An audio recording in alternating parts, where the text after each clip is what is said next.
ఆదికాండము 22వ అధ్యాయము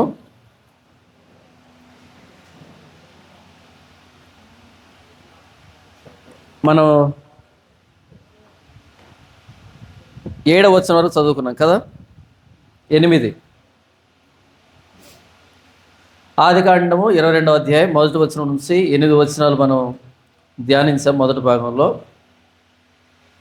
అబ్రహాము విశ్వాసులకి తండ్రి ఎలా అయ్యాడు, లేకపోతే దేవుని పరీక్షకి అబ్రహాం విశ్వాసం ఎలా నిలవబడగలిగింది అన్నది చూసాం.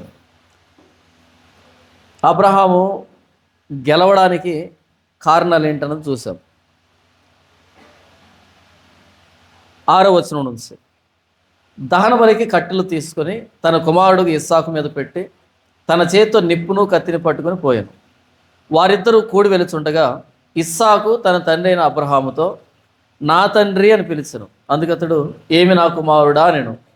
అప్పుడు అతడు నిప్పును కట్టెలను ఉన్నవి కానీ దహన బలికి గొర్రెపిల్ల ఏది అని అడుగుగా అబ్రహాము నా కుమారుడా, దేవుడే దహన బలికి గొర్రెపిల్లను చూచుకొనని చెప్పెను.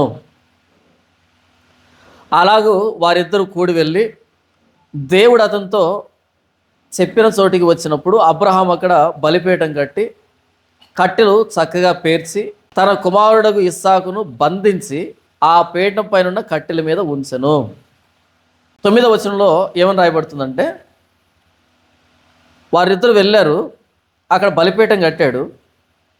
అంతకంటే ముందు మనం 3వ వచనం, తెల్లవారినప్పుడు అబ్రహాము లేచి గాడిద గంత కట్టి తన పనివారుల ఇద్దరిని తన కుమారుడు ఇస్సాకును వెంట పెట్టుకుని దహన బలి కొరకు కట్టెలను చీల్చి లేచి దేవుడు తన చేత తెప్పిన చోటుకి వెళ్ళాను. 6వ వచనం, దహన బలికి కట్టెలు తీసుకొని తన కుమారుడు ఇస్సాకు మీద పెట్టి తన చేతితో నిప్పును కత్తిని పట్టుకొని పోయాను. వారిద్దరు కూడి వెలుచుండగా అని రాయబడింది కదా. ఇక్కడ ఈ కట్టెల్ని ఏ కట్టెల మీదనైతే ఇస్సాకును పడుకోబెట్టి దహించాలనో అవే కట్టెల్ని ఎవరి మీద పెట్టాడంట, దహన బలికి కట్టెలు తీసుకుని తన కుమారుడు ఇస్సాకు మీద పెట్టి. అంటే ఇస్సాకు ఏం మోసుకొని వెళ్తున్నాడు అంటే, తనని ఏ కట్టెలైతే దహించబోతున్నాయో వాటిని మోసుకొని పోతున్నాడు మోరియా పర్వతం మీదకి. మనం ఈ అధ్యాయాన్ని చదువుతున్నప్పుడు ఎలాగుంటుందంటే, యేసుప్రభు శిలువుని ఒక చరిత్ర రూపంలో ఇండైరెక్ట్గా రాశారేమో. ఇక్కడ యేసుప్రభు శిలువలో జరిగిన ప్రతి చిన్న డీటెయిల్ని కొన్ని పాత్రలను ఏర్పాటు చేసి ఆ పాత్రల మధ్య క్రీస్తు శిలువు కంటే కొన్ని వేల సంవత్సరాల క్రితం, 4000 సంవత్సరాల క్రితం దాదాపు రాసారేమో అనిపిస్తుంది. మీకు అర్థమయ్యేటువంటి భాషలో చెప్తాను. నార్నియా అని ఒక సినిమా ఉంది, చూసారు మీరు ఎప్పుడైనా? తెలుసా నార్నియా? ఎంతమంది చూసారు చెప్పండి. చూడని వాళ్ళు చూడండి తర్వాత. ఎందుకంటే దాన్ని వ్రాసిన ఆయన ఎవరంటే సిఎస్ లూయిస్. దాన్ని రాసింది ఎవరు? CS Louis. ఆయన ఎవరు ఇంతకీ? బైబుల్ థియాలజీని ఆయన, మేధావి. మియర్ క్రిస్టియానిటీ అని ఒక పుస్తకం ఉంది. మియర్ క్రిస్టియానిటీ, కేవలం క్రైస్తవ్యమే, అది టైటిల్ తెలుగులో. ప్రపంచానికి కేవలం క్రైస్తవ్యం అనే పుస్తకం ఉంటుంది. అది ఇంగ్లీష్లో ఉంది, తెలుగులో ఉందో లేదో నాకు తెలియదు. దాన్ని వ్రాసిన ఆయనే నార్నియా ఆ సినిమా కథను రాసింది. ఇంతగా సినిమానా చెప్పండి? కేవలం క్రైస్తవ్యమే అని వ్రాసిన వాడు ఒక కథను రాశాడు అంటే అది సినిమా అయి ఉంటుందా, లేకపోతే సినిమా రూపంలో ఉన్న సువార్త అయి ఉంటుందా? ఎందుకు రాశాడు అలా? చిన్న పిల్లలకి జంతువులంటే ఇష్టం.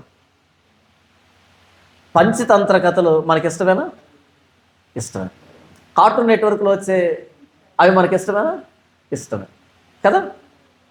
అలా చిన్న పిల్లలకి బొమ్మల రూపంలో, జంతువుల రూపంలో సువార్త చెప్పాలి, లేదా సింబాలిక్గా సువార్త చెప్పాలి అనేదానికి ఆయన కథ రాశాడు. ఆ కథని ఆ డైరెక్టర్ తీసుకొని దీన్ని చిత్రీకరిస్తే ఎలాగుంటుంది, యాజ్ ఇట్ ఈస్ దింపితే ఎలాగుంటుంది స్క్రీన్ మీద అని సినిమా తీశాడు. దాని పేరు నార్నియా. ఓకే, అది సువార్త. ఇప్పుడు మీరు ఆ మూవీ చూడండి నార్నియా అని, అరే ఇది యేసు ప్రభు గురించి కదా, యేసు ప్రభు గురించి కదా, అదే తిరుగుతుంది మీకు. ఇక అందులో అజ్లాం అని ఉంటుంది ఒక సింహం, అవునా? ఆ సింహం యేసు ప్రభు. ఎందుకు సింహం పాత్ర ఇచ్చాడు అంటే యోధా గోత్రపు సింహం అని ఉంది కదా, అందుకని. అజ్లాం అనేటువంటి ఆ సింహం ఎవరో కాదు, యేసు ప్రభు. దానికి అంతా మొత్తం షేవ్ చేసి దాన్ని చంపేసి పడుకోబెట్టేస్తారు.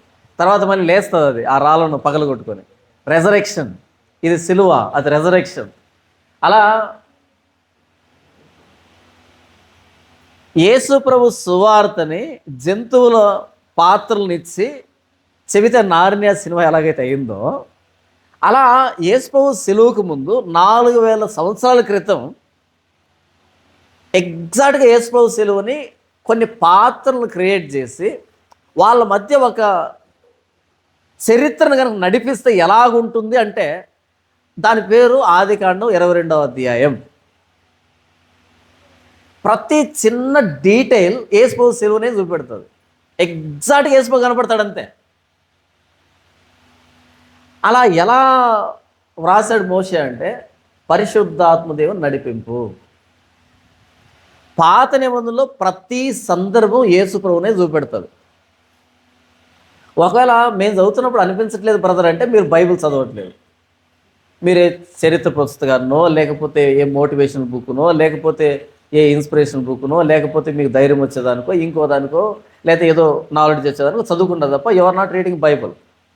మీరు నిజంగా బైబుల్ చదువుతున్నారు అనే దానికి లిట్మస్ పేపర్ టెస్ట్ ఏంటంటే ప్రతి సందర్భంలోంచి క్రీస్తు కనపడాలి, అప్పుడు నువ్వు బైబిల్ చదువుతున్నావు అని అర్థం.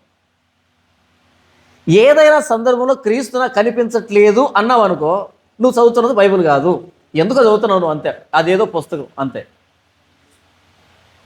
బైబిల్ అన్నది యేసు ప్రభు కోసం రాయబడితే ప్రతి సందర్భంలో యేసు ప్రభువే కనిపించాలి. మీకు అర్థమయ్యే భాషలో చెప్తాను. మీకు ఓఎంఆర్ షీట్ ఇస్తారు, లేకపోతే ఆన్సర్ పేపర్ ఇస్తారు పబ్లిక్ ఎగ్జామ్లో. అది నిజంగానే గవర్నమెంట్ ఇచ్చిన పేపరా లేకపోతే మనం తీసుకుని వెళ్ళి రాసిన పేపర్ అనేది ఎలా తెలుస్తుంది చెప్పండి. ఇప్పుడు మనం ఇంటి దగ్గర ఒక పేపర్ మీద రాసుకొని పోయామనుకో, దాన్ని అక్కడ పెట్టేసి నంబర్ రాసి వస్తే బాగుంటుంది కదా, అవునా కదా? అలా కాకుండా ఇది బయట నుంచి వచ్చిన పేపర్, ఇది మేము ఇచ్చిన పేపర్ అని ఎలా తెలుస్తుంది వాళ్ళకి? అట్లీస్ట్ గెస్ చేయండి. ఎలా అంటే వాటర్ మార్క్ అని ఒకటి ఉంటుంది దాని మీద, అబ్జర్వ్ చేస్తారా? ఆ గవర్నమెంట్ ఎంబ్లం ఒకటి వాటర్ మార్క్ రూపంలో ఉంటుంది, లైట్గా కనపడుతుంటుంది ఆ బ్యాక్గ్రౌండ్లో. ఇది మేము ఇచ్చిన పేపరు.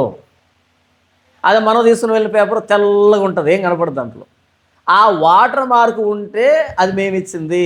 ఆర్గనైజేషన్స్ కానీ లేకపోతే ఏదైనా సరే స్టాండర్డ్గా ఉంటాయి కొన్ని, అందులో వాటర్ మార్క్ కనపడుతుంటుంది అంటే అది గవర్నమెంట్ ఇచ్చింది, అధికారికంగా ఇచ్చింది. అది దాన్ని కాపీ చేయలేము. దాన్ని పొరపాటున కాపీ చేస్తే లీగల్గా ఇష్యూ అవుతుంది, మనం క్రైమ్ చేసిన వాళ్ళం అవుతాం. గమనించారా దీన్ని మీరు ఎప్పుడైనా?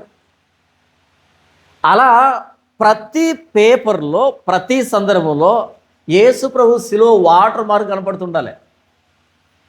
మీరు బైబిల్ చదువుతున్నప్పుడు ఏ సందర్భం తీసుకున్నా బ్యాక్గ్రౌండ్లో లైట్గా ఎవరు కనపడుతుండాలి? మనం 500 రూపాయలు ఒకటి ఇలా చూస్తే గాంధీ తాత కనపడతాడు, చూసావా? అలా కనపడుతుండాలి. అదొక లక్షణం, అది ఒరిజినల్ నోట్ అనే దానికి. అలా యేసు ప్రభు శిలువ, యేసు ప్రభు జీవితం, యేసు ప్రభు కనబడుతున్నాడు అంటే లైట్గా ఆ పాత నిబంధనలో నువ్వు బైబిల్ చదువుతున్నావు, ఆ దేవుడు అందుకే రాయించాడు అని. యేసు ప్రభు మిస్ అయ్యి ఇంకేంటేంటో కనపడుతున్నాయి అనుకో, మనకు ఆశీర్వాదం, మనకు దీవెన, మనకు ధైర్యం, ఇలాంటివి కనపడుతున్నాయి అనుకో, నువ్వు లేఖనాలు చదవట్లేదు. ప్రతి పదం, ప్రతి సందర్భం, ప్రతి లేఖన భాగం క్రీస్తును చూపించేదానికి రాయబడింది. మరి మనకు ధైర్యం రాదా లేఖనం చదివితే అంటే ధైర్యం ఇక్కడ రాదు, క్రీస్తుని చూస్తే వస్తుంది. ఈ క్రీస్తుని చూసినప్పుడు లేదా దేవుని చూసినప్పుడు ధైర్యం వస్తుంది, ఈ రాతను చూసినప్పుడు కాదు. ఎందుకు చెప్పాను ఇదంటే, ఆదికాండం 22వ అధ్యాయం అన్నది యేసు ప్రభు సిలువని ఎగ్జాక్ట్గా పాత్రలు ఇచ్చి కొన్ని క్యారెక్టర్ క్రియేట్ చేసి వాటి మధ్య నడిపితే ఎలా ఉంటుందో అలా ఉంటుంది ఇది. ఇదే కాదు, ప్రతి గ్రంథం ప్రతి సందర్భం అలాగే కనబడతాం మనకి. ఎలా ఇంత పర్ఫెక్ట్గా రాశారు అనంటే, ఇది మనుషుని ఊహను బట్టి కలగలేదు, పరిశుద్ధాత్మదేవుని ప్రేరేపణతో భక్తులు వ్రాసారు. అందుకే యేసు ప్రభువు అంటాడు, లేఖనముల యందు మీకు నిత్య జీవం కలదని తలంచుచు మీరు వాటిని పరిశోధించండి లేదా పరిశోధించుడి, అవే నన్ను గూర్చి సాక్ష్యం ఇస్తున్నాయి. లేఖనాలు మనం సరిగ్గా అర్థం చేసుకుంటే క్రీస్తు అర్థమవుతాడు. లేఖనాలను మనం అర్థం చేసుకోవట్లేదంటే క్రీస్తు కనిపించడు. చలమటి మీరు చూడండి, క్రైస్తవమైన ప్రసంగాల్లో క్రీస్తు కాదు కిరీటంగా ఉండేది. ఇప్పుడు ఒక శతకాన్ని ఒక కవి రాశాడు అనే దానికి ఎలా గుర్తుపడతాం మనం? ఉదాహరణకి వేమన శతకాన్ని ఎలా గుర్తుపడతాం మనం? చివరిలో ఒక మకుటం ఉంటుంది. మకుటం అంటే ఏంటి? విశ్వదాభిరామ వినురవేమ అని అంటే ఇది మకుటం, కిరీటం. ఇది వేమన శతకం ఇది. ఎందుకంటే మకుటాన్ని బట్టి మనం దీన్ని ఐడెంటిఫై చేస్తాం. మరి సుమతి శతకం అంటే చివరిలో సుమతి అని వస్తుంది, భాస్కర్ అని వస్తుంది, భాస్కర్ శతకం అవుతుంది. మరి ప్రతి ప్రసంగంలోనూ మన ప్రతి కార్యక్రమంలోనూ కిరీటం ఎవరైతే బాగుంటుంది? క్రైస్తవ ప్రసంగంలో క్రీస్తు అయితే బాగుంటుంది. మీరు ఎన్ని ప్రసంగాల్లో యేసు ప్రభుని కిరీటంగా చూస్తున్నారు?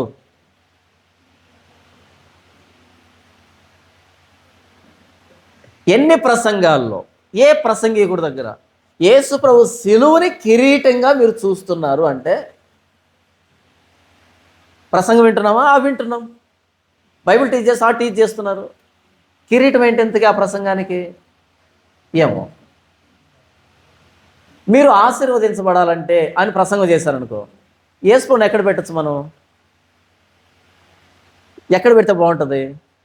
ఆయన సిలువను చూస్తే ఎక్కడ ఆశీర్వాదం కనపడకపోయాయి, ఆయన జీవితం చూస్తే ఎక్కడ ఆశీర్వాదం కనబడకపోయి, ఆయన టీచింగ్లో ఎక్కడ కనబడకపోయి, ఎక్కడ ఇరికిద్దాం ఆయన్ని? ఎక్కడ ఫిట్ అవ్వడు ఆయన. అబ్రహాను ఫిట్ చేయొచ్చు, యోబును ఫిట్ చేయొచ్చు, భక్తులను ఫిట్ చేయొచ్చు, యేసు మాత్రం ఫిట్ అవ్వడు అక్కడ. మనం వేదిక ఎక్కుతున్నామంటే క్రీస్తును గనపరచడానికి. పాత నిబంధన అంతా అదే. ప్రతి సందర్భం యేసు ప్రభువును చూపెట్టాడు, ప్రతి సందర్భం యేసు ప్రభువును చూపించడం. ప్రవక్తలు అపోస్తలు యేసు ప్రభువును చూపించడానికి వాళ్ళు ప్రయాసపడితే ఆ వచనాలు చదివి మన స్వార్థం కోసం, మనం పక్కన వాళ్ళ ధైర్యం కోసం, సంతోషం కోసం మాట్లాడుకున్నాం అంటే మిస్యూజ్ చేస్తున్నాం. ఓకే. AK-47 గన్ను తెలుసా మీకు? AK-47 గన్ను ఒకటి ఉంటుంది, దందను కాల్చేది. దానికి పొడవాటి బ్యారల్ ఉంటుంది కదా. ఎందుకు అది? బార్డర్లో నిలబడి శత్రువుల్ని దేశం మీదకి రాకుండా అడ్డుకోవడానికి. అది దాంతో వీపు గోక్కున్నాం అనుకో, ఎలాగుంటుంది? పని గోక్కోవచ్చా? దురద పోతుందా?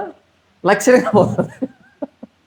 కానీ దాని డిజైన్ అనేది వీపు గోక్కోవడానికి అది చేసింది. అది వీపు గోక్కోవచ్చు, దురద పోతుంది, కానీ దాని డిజైన్ అది కాదు, దాని పర్పస్ అది కాదు.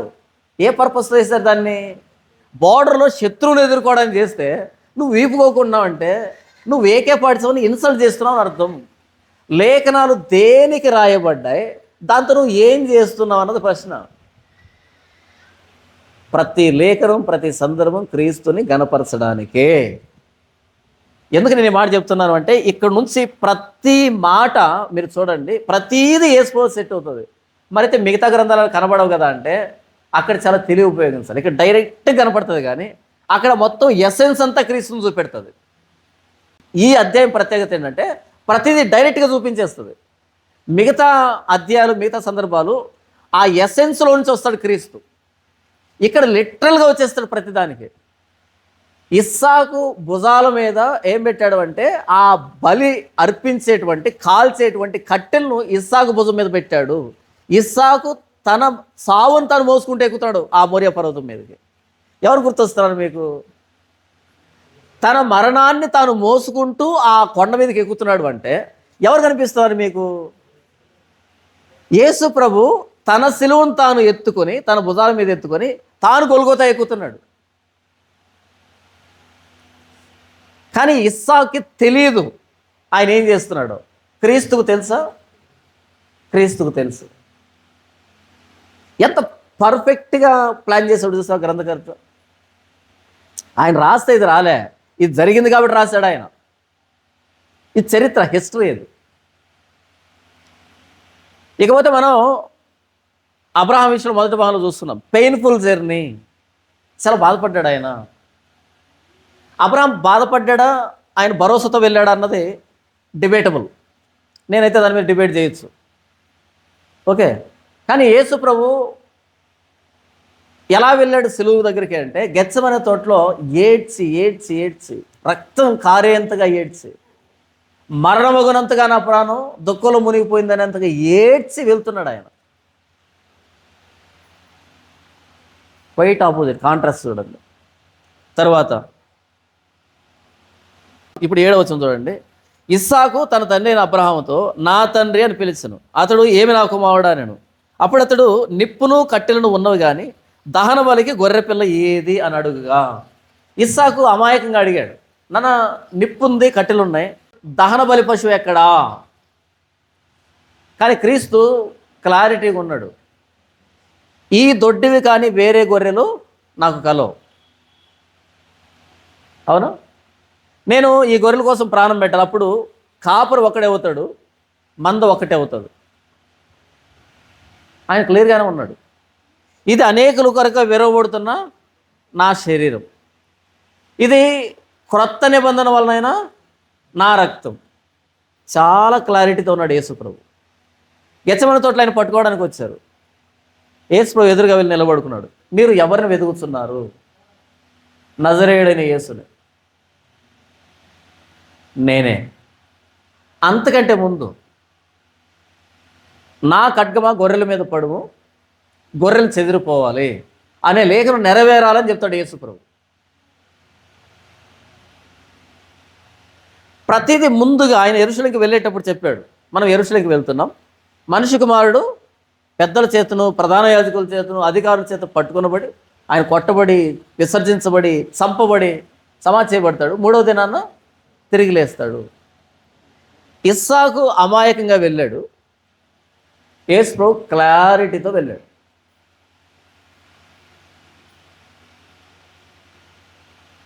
ఇస్సాకు అడిగాడు బలిపశువు ఎక్కడా అని. క్రీస్తు ప్రార్థన చేశాడు, తండ్రి సాధ్యమైతే ఈ గిన్నెను అయితే తొలగించు. సాధ్యం కాకపోతే, ఏం సాధ్యం కాకపోతే? నేను మరణిస్తే కానీ మానవుడికి రక్షణ రాదు అనేది సాధ్యం కాకపోతే ఈ గిన్నె తాగేస్తా.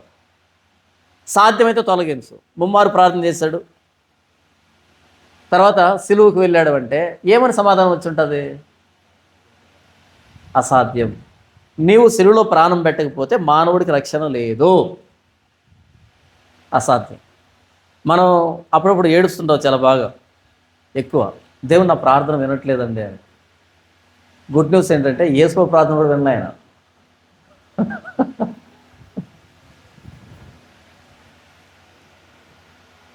ఎవరికైనా ప్రార్థన దేవుడు వినలేదనే ఆ బాధ ఉంటే గుడ్ న్యూస్ వాళ్ళకి, యేసు ప్రార్థన కూడా వినలేదు ఆయన.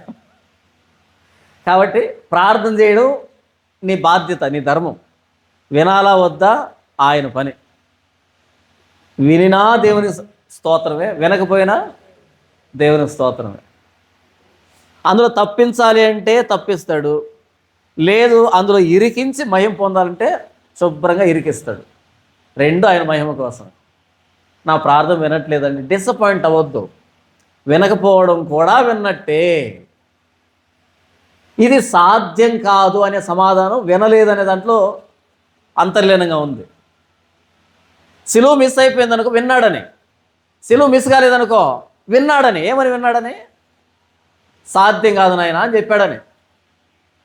ఎస్ అనేది ఆన్సరే, నో అనేది ఆన్సరే, వెయిట్ అనేది కూడా ఆన్సరే. అన్నిసార్లు ఎస్ వస్తుందని ఇమాజిన్ చేయకండి.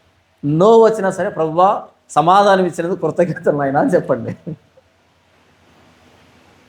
నో వచ్చినప్పుడు కూడా కృతజ్ఞతలు. ప్రభువా నా ప్రార్థన విన్నావు. ఎప్పుడు విన్నాడు? నో చెప్పాడండి. నో అన్నాడన్నా సరే ఆన్సరే.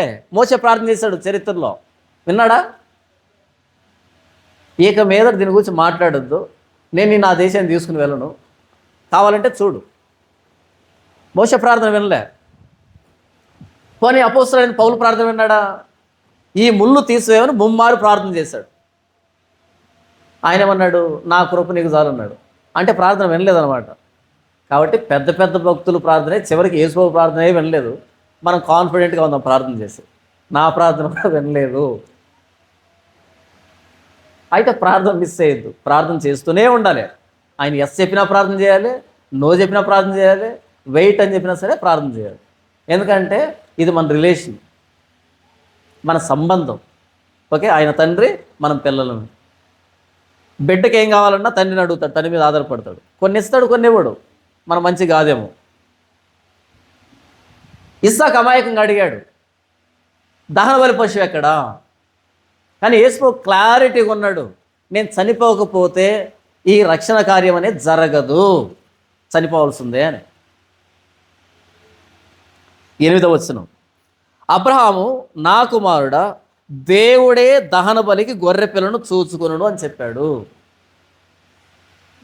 నా కుమారుడా, దేవుడే చూచుకుంటాడు. నిప్పుంది, కట్టెలున్నాయి, బలి పశువు ఎక్కడా అని ఇస్సాకు కాదు అడుగుతున్నది.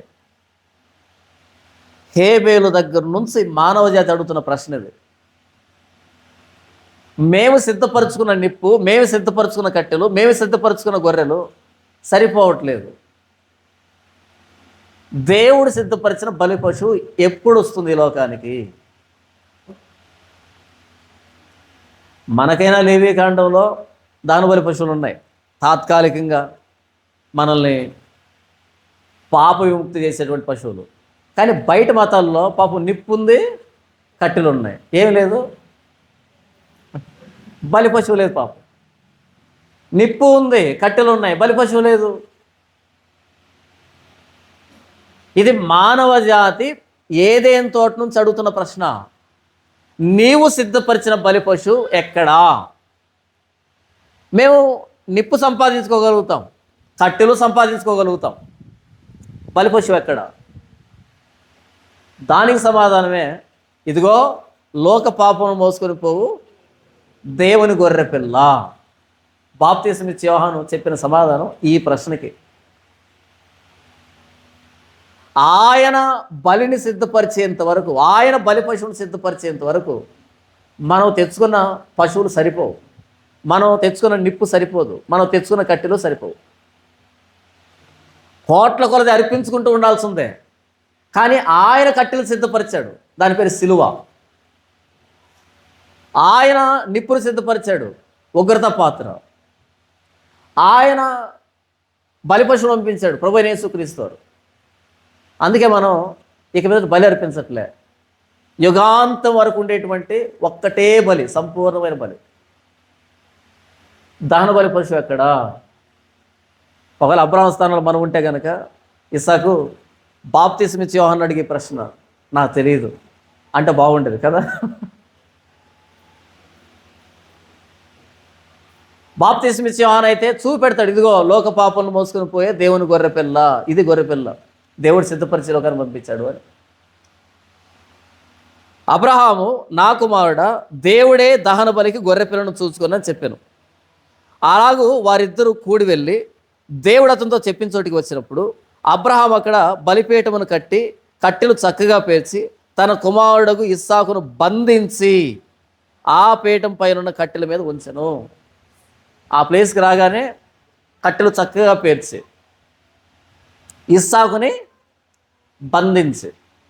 ఇస్సాకు వయసు ఎంత ఉంటుంది అప్పటికి? ఇస్సాకు వయసు ఎంత ఉండే అవకాశం ఉంది? తన బలికి సరిపోయినన్ని కట్టెలు తనే మోసుకొని వెళ్ళాడు అంటే, లేదా అందులో సగమైన మోసుకొని వెళ్ళాడు అంటే, అది కొండ మీదకి బలంగానే ఉండుంటాడా? ఇప్పుడు చెప్పండి, అబ్రహాం బలంగా ఉండుంటాడా, ఇస్సాకు బలంగా ఉండుంటాడా? కన్ఫర్మా? ఒకవేళ అబ్రహాం కనుక బలంగా ఉండుంటే, నాన్న ఈ నిప్పు పట్టుకోరా, లేకపోతే ఇది పట్టుకోరా అని చెప్పి ఆయన కట్టెలు ఎత్తుకోండు. పాప ముసలోడు అయిపోయాడు కదా, కాబట్టి నేను మోయలేను, కానీ ఇవి నువ్వు మోయి, నేను నిప్పు పట్టుకుంటా అని చెప్పాడు. కరెక్టేనా? మరి అంత బలమైన ఇస్సాకు ముసలోడైన అబ్రహాం బంధిస్తూ ఉంటే తిరగబడలేదా? ఎందుకు తిరగబడలేదు? స్వచ్ఛందంగా అప్పగించుకున్నాడు, తనకు తాను అప్పగించుకున్నాడు, పెనుగులాడలేదు. తనకు తానుగా స్వచ్ఛందంగా అప్పగించుకున్నాడు. ఒబీడియన్స్ అంటారు దీన్నే యెషయా గారు ఒక మాట అంటారు, బొచ్చు కత్తిరించువా అని ఎదుట గొర్రె పిల్ల ఏలాగు మౌనముగా ఉండెనో, అతడు దౌర్జన్యం నొందినను నోరు తెరవలేదు. వాలంటరీగా ఇచ్చేసుకున్నాడు. చాలామంది ఏమంటారంటే యేసు ప్రభు మేకులు పీక్కోలేకపోయాడంటే అసలు ఎక్కిందే ఆయన కదా, ఎందుకు పీక్కుంటాడు? ఎవరో బలవంతంగా పట్టుకొచ్చి ఎక్కిస్తే అప్పుడు ఇలా ఇలా లాగుతాడు. ఆయనే చేతులు ఇచ్చినప్పుడు కొట్టువారికి ఆయన ముఖాన్ని దాచిపెట్టుకోలే, వీపుని దాచిపెట్టుకోలే, ఉమ్మి వేసేవారికి ముఖాన్ని దాచిపెట్టుకోలే, వెంట్రుకలు పీకి వేసేవారికి గడ్డాన్ని దాచిపెట్టుకోలే. ఆయన ఎందుకు వదిలించుకుంటాడు? ఆయన ఎందుకు పీక్కుంటాడు? అంటే పాపం యాక్సిడెంట్లుగా చచ్చిపోయిన చావును చూశారు వాళ్ళు. వాళ్ళ చరిత్రలో వాళ్ళు ఎవరైతే దేవుళ్ళు దేవతలు అనుకుంటారో వాళ్ళు యాక్సిడెంట్గా చచ్చిపోవడం చూశారు, తప్పించుకోకుండా ఇరుక్కొని చచ్చిపోయిన వాళ్ళు చూశారు. కానీ క్రీస్తు పొరపాటున దొరకలే. ఆయన వెళ్ళి నిలవబడి ఎవరిని వెతుకుతున్నారు? నజరేయుడైన యేసుని. నేనే. ఆయన ఎందుకు మేకులు పీక్కుంటాడు? తెలియక, అందరిలాంటి దేవుడేమో అనుకోని. మనుషులు సృష్టించినటువంటి కథల్లో ఉండేటువంటి పాత్ర ఏమో అనుకున్నారు. ఆయన వచ్చింది తప్పించుకోవడానికి కాదు, మనల్ని తప్పించడానికి. మనల్ని తప్పించాలంటే ఆయన ఇరుక్కోవాలి కదా. ఇస్సాకుని బంధించి, కానీ ప్రభువైన యేసుక్రీస్తు ఎలా బంధించబడ్డాడు అంటే మేకులతో సిలువు కొట్టారు ఆయన్ని. ఇక రావు ఆ చేతులు. ఆ రోమన్ నెయిల్ ఎలా ఉంటుందంటే మనం ఏమనుకున్నామంటే మేకులతో కొట్టాను కానీ ఒక 6 ఇంచుల చీల తీసుకొని ఇలా కొట్టేశారేమో అని కాదు. ఇలా కొట్టి ఈ వాచెస్ అంటారు చూసారా, మనం చిన్న హోల్ ఉంటుంది, రౌండ్ బెల్ ఉంటుంది, ఆ మధ్యలో పెట్టి కొడతాం కదా. ఆ వాచ్ని పెడితే ఏమవుతుందంటే లూజ్ అవ్వదు, గ్రిప్ ఉంటుంది, అది లూజ్ అవ్వదు. ఆ చిన్నది అలా దూరిపోయే అవకాశం లేదు. అలా పెట్టుకొట్టి అటువైపు మరలో వాచ్ని బిగించి ఇలా మడుస్తారు, వచ్చే అవకాశమే లేదు. అబ్రహాం బంధించింది తాళ్ళతో, క్రీస్తు బంధించబడింది మేకులతో. అవి రోమన్ మేకులు, అవి రాడు ఆయన. యేసు సిలువ దాకా చూసి మనం ముగించుకుంటాం, కానీ తర్వాత ఆయన ఎలా తీశారు, ఎలా కిందికి దించారు అన్నది మనకు తెలీదు. మనం అంత ఊహించం కదా. చాలా కష్టపడతారు, కొట్టేదానికి తక్కువ కష్టపడ్డారు, వాటిని ఓడదీసి యేసుని కిందికి దించేదానికి చాలా కష్టపడ్డారు. తర్వాత మనం సీన్లు చూస్తే చాలా కష్టపడతారు, అవి రావు. ఆయన దించుకోవడానికి దించిరే అని ఉంటుంది. అంతగా బిగించబడ్డాడు ఆయన, అంతగా బంధించబడ్డాడు ఆయన. ఎలా బంధించబడ్డాడు అంటే తనకు తానుగా స్వచ్ఛందంగా, ఎవరో బలవంతంగా వెళ్ళి ఆయన పట్టుకోవాలి, దొంగలాగా పట్టుకోవాలి. ఆయనే నిన్ను విడిపించేదని నాకు అధికారం ఉంది, నాతో మాట్లాడవా? యేసు ఉన్నాడు, నీకు పైనుండి అధికారం ఇవ్వబడితే తప్ప నన్ను విడిపించడం కానీ నన్ను అప్పగించడం కానీ నీకు అప్పగించబడలేదు. పేతురు కత్తి తీస్తున్నాడు ఆయన విడిపించేదానికి. యేసు అన్నాడు, నేను తండ్రిని వేడుకుంటే 12 సేనా వ్యూహాలు వస్తారు, వేడుకోలేక కాదు, అప్పగించబడాలి, లేకపోతే మీకు విమోచన లేదు, మీకు రక్షణ లేదు. ఇస్సాకు బలవంతుడైనప్పటికీ, తాను విడిపించుకునే సామర్థ్యం ఉన్నప్పటికీ తండ్రి ఇష్టానికి లోబడ్డాడు, విధేయుడయ్యాడు, స్వచ్ఛందంగా అప్పగించుకున్నాడు. క్రీస్తు అంతే. సాధ్యమైతే ఈ గిన్నె నా ఎదురు తొలగించు, అయినను నా ఇష్టము కాదు నీ చిత్తమే సిద్ధించునుగాక. నీ ఇష్టమే. 10వ వచనం. అప్పుడు అబ్రహాము తన కుమారుని వధించుటకు తన చెయ్యి చాపి కత్తి పట్టుకొనగా. అప్పుడు అబ్రహాము ఆ కత్తి తీసుకొని చేయి చాపి పట్టుకున్నాడు, లేదా గొంతు మీద పెట్టాడు కోయడానికి లేదా నరకడానికి, ఏదైనా కావచ్చు. తన చేయి చాపి కత్తిని పట్టుకొని అది పైకైనా ఎత్తి ఉండొచ్చు, లేదా మెడ మీదకైనా ఇలా చాపి ఉండొచ్చు. అప్పుడు ఎవరు జోక్యం కలుగజేస్తున్నారు అంటే, యెహోవా దూత పరలోకం నుండి అబ్రహామా అబ్రహామా అని అతన్ని పిలిచెను. అందుకతడు చిత్తం ప్రభువా అనెను. ఈ పిలుపు మనకి మొదటి వచనంలో కనపడుతుంది, అబ్రహామా అని. మళ్ళీ ఇక్కడ కనపడుతుంది. ఈ మధ్యలో దేవుడు ఏం మాట్లాడలే. తీసుకుని వెళ్ళి బలి అర్పించు అన్నది చివరి మాట. బలి అర్పించడానికి కత్తి ఎత్తాడు. మళ్ళీ అదే పిలుపు అబ్రహామా అబ్రహామా అన్నప్పుడు వరకు ఆయన చెప్పిన పని చేసుకుంటూ పోతున్నాడు. ఈ మధ్యలో ఎలాంటి సందేహం కానీ రెండవ ఆలోచన కానీ లేదు, చేసుకుంటూ పోతున్నాడు అంతే. ఎప్పుడైతే కత్తి పైకి ఎత్తాడో లేదా చేయి చాపాడో 2 సార్లు పిలుస్తున్నాడు, అబ్రహామా అబ్రహామా అని. పైన చూడండి, ఒకసారి పిలుస్తాడు కదా, అబ్రహామా అని అతడు పిలువుగా అతడు చిత్తం ప్రభువా అన్నాడు. ఇక 2 సార్లు పిలుస్తున్నాడు. ఎందుకని?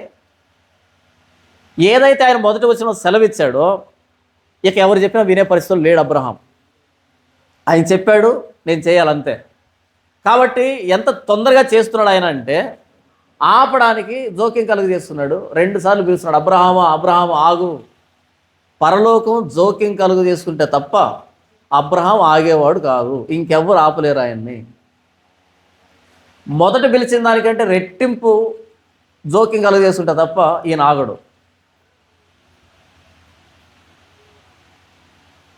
అబ్రహాము బలిని ఆపడానికి పరలోకమే జోక్యం కలుగు చేసుకుంది, దేవుడే జోక్యం కలుగు చేస్తున్నాడు. కానీ ప్రభు అయిన యేసుక్రీస్తు వారి శిలువ త్యాగాన్ని, ఆయన ప్రాణత్యాగాన్ని పరలోకమే జోక్యం కలుగు చేసుకుని మరీ ఆయన అప్పగించింది. నా దేవా నా దేవా నన్ను ఎందుకు చేయి విడిచింది. ఇక్కడ అబ్రహాము అబ్రహాము సంపద్దు అన్నది ఎక్కడైతే పరలోకం నుంచి, ఇక్కడ ప్రభు అయిన యేసుక్రీస్తు నా దేవా నన్ను ఎందుకు చేయి విడిచావు. ఈయన మొరపెడుతున్నా ఆయన వినట్లే. దేవుడు పిలుస్తున్నాడు, అబ్రహాము అబ్రహాము ఆగు, వద్దు, అర్పించొద్దు. ఇక్కడ యేసు ప్రభు అన్నాడు, ఏలి ఏలి లామా సబక్తాని, నా దేవా నన్ను ఎందుకు చేయి విడిచిపెట్టావు. పరలోకం సైలెంట్గా ఉంది, దేవుడు సైలెంట్గా ఉన్నాడు, అందరు సైలెంట్గా ఉన్నారు, ఏం వినబడినట్టు ఏం కనబడినట్టు. ఎందుకని? అతనిని నలగొట్టుటకు యెహోవాకు ఇష్టమాయను. ఈయనంత స్వచ్ఛందంగా అప్పగించుకున్నాడు, ఆయనంతే స్వచ్ఛందంగా అప్పగించేసుకున్నాడు. నన్ను కాదు పిలుస్తున్నది, నన్ను కాదు అరుస్తున్నది, వదిలిపెట్టేశాడు. ఇక్కడ జోక్యం కలుగు చేసుకుని ఆపితే గొల్గొతా కొండ మీద వాళ్ళు సైలెంట్ అయిపోయి అప్పగించేశారు.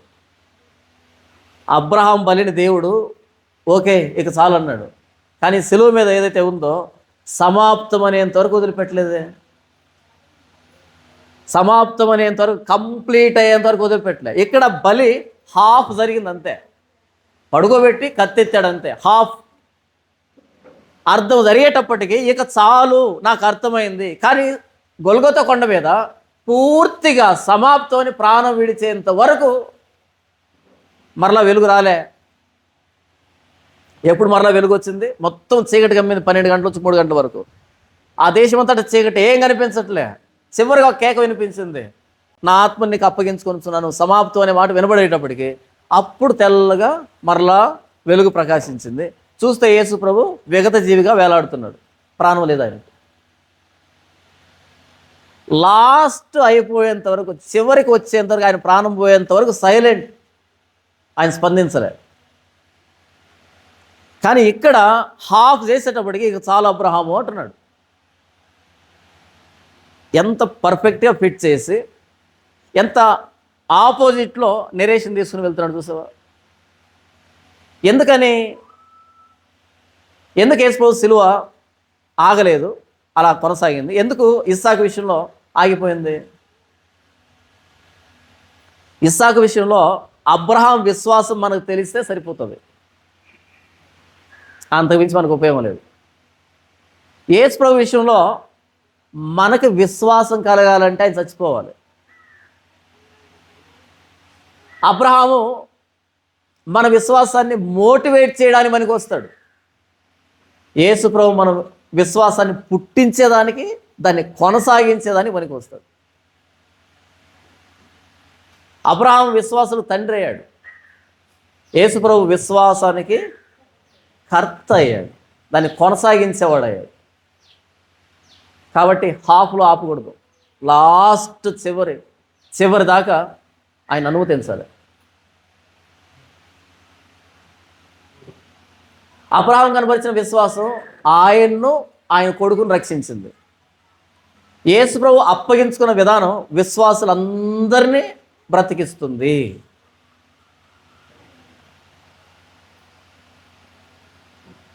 అబ్రహాం ఎత్తినటువంటి కత్తిని దించడానికి యెహోవా దూత, అంటే దేవుడు లేదా ప్రభువైన యేసుక్రీస్తు చాలా సందర్భాల్లో యెహోవా దూతగా ప్రత్యక్షమవుతాడు.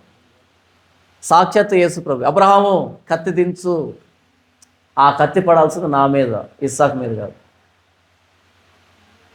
యెహోవా దూతగా యేసు ప్రభు, అబ్రహాము నీ కత్తి దించు, ఎందుకంటే ఆ కత్తి పడాల్సింది నా మీద, దానికి 4000 సంవత్సరాల చరిత్ర గడవాలి, కాలం సంపూర్ణం కావాలి, అప్పుడు ఈ కత్తి నా మీద పడుతుంది. ఇక మీదట ఎవడు కత్తి ఎత్తాల్సిన అక్కర్లే, ఎవడు పరిపశువులు వధించాల్సిన అక్కర్లే, అంతవరకు కత్తి దించు.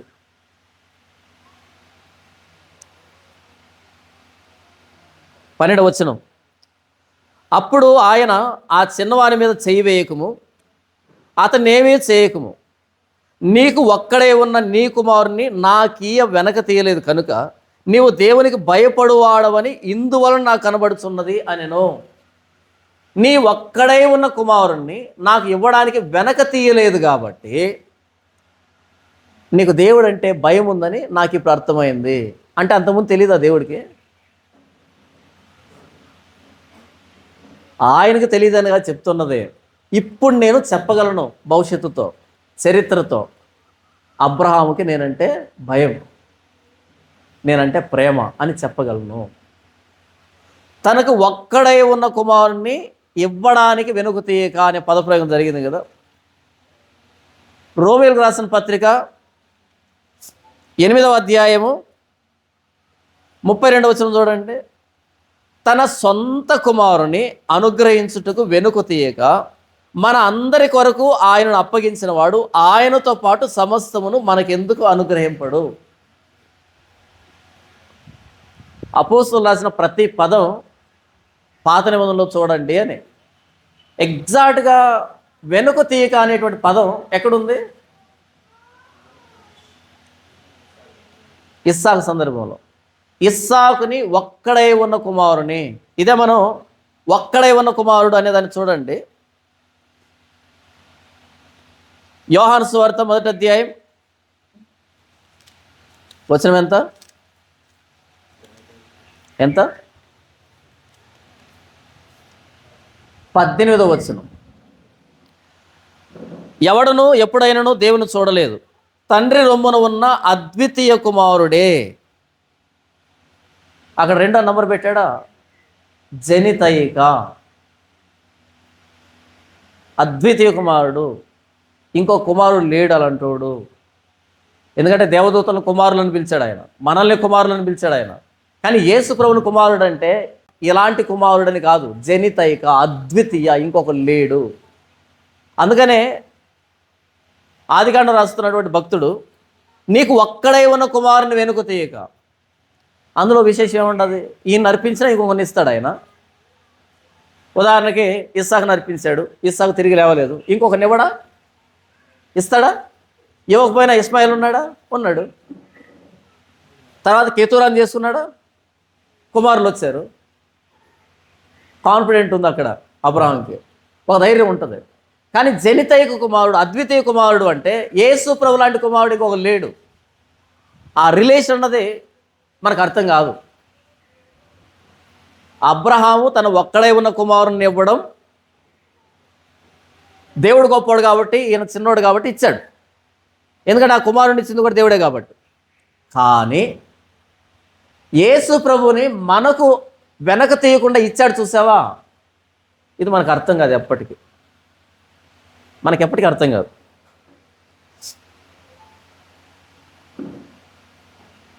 ఎప్పుడైతే ఆయన తన ఒక్కడే ఉన్న కుమారుని ఇవ్వడానికి వెనక తీయలేదు కాబట్టి అప్పుడు ఈయన దేవుడికి భయపడేవాడు అనే విషయం ప్రపంచానికి, భవిష్యత్ తరాలు అన్నిటికీ ప్రూవ్ అయింది. ఈయన దేవుడికి భయపడేవాడు అని.